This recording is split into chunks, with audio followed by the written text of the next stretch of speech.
ফার্মগেটের কৃষিবিদ ইনস্টিটিউটের সামনে ফল মেলা অনুষ্ঠিত হয়েছে। অনুষ্ঠানের শেষ দিন স্টলগুলো থেকে ফল লুটপাটের ঘটনা ঘটে। বিভিন্ন বয়সের ও শ্রেণী পেশার নারী পুরুষকে লুটপাটে অংশ নিতে দেখা যায়। সামান্য ফলের জন্য লুটপাটে হুমড়ি খেয়ে পড়াকে কিভাবে দেখেন? এখানে জাতীয় অবক্ষয় থেকে মুক্তির উপায় কি? খুবই গুরুত্বপূর্ণ প্রশ্ন। ফল মেলাতে যারা যান, বিশেষ করে ফল মেলাতে ফল কিনতে যারা যান, তারা সমাজের একেবারে গরিব অসহায় মানুষ না।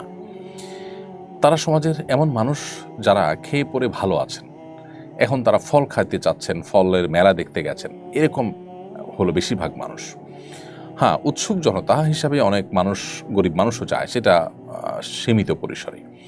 সাধারণত এই সমস্ত মেলা যারা যান তারা খেয়ে পরে ভালো আছেন এমন মানুষগুলো। এরপরও তারা যারা লুটপাটে অংশগ্রহণ করেছেন সেখানে গিয়ে এটা আমাদের নৈতিক অবক্ষয়ের চরম একটা রূপ এটাকে প্রকাশ করেছে। অর্থাৎ আমাদের সমাজের মানুষের নৈতিক অবক্ষয় এটা যে কোন পর্যায়ে পৌঁছেছে এই ঘটনা থেকে সেটি বোঝা যায়। এতটুকু সংযম যদি আমাদের মধ্যে না থাকে তাহলে আমরা নিজেদেরকে মুসলিম অন্তত দাবি করবার নৈতিক অধিকার আমরা রাখি না। লুটপাট মানুষজন করছে দেখে আমিও লুটপাট করব, আমার বিবেক আমাকে বাধা দিবে না, এটা রীতিমতো অসুস্থতা, এটা রীতিমতো অপরাধ প্রবণতা।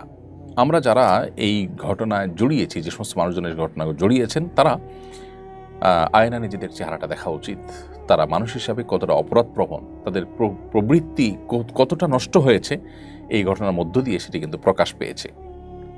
আমাদের উচিত এজন্য রাষ্ট্রের সর্বস্তরে আমাদের জীবনের প্রতিটি ক্ষেত্রেই ধর্মীয় শিক্ষা, মোরালিটি, নীতিনৈতিকতা, এটার চর্চা আমাদের মধ্যে বাড়ানো। তাহলে ইনশাআল্লাহ বিইذনিল্লাহ আশা করা যায় অধঃপতন থেকে, নৈতিক অবক্ষয় থেকে আমরা রক্ষা পেতে পারি।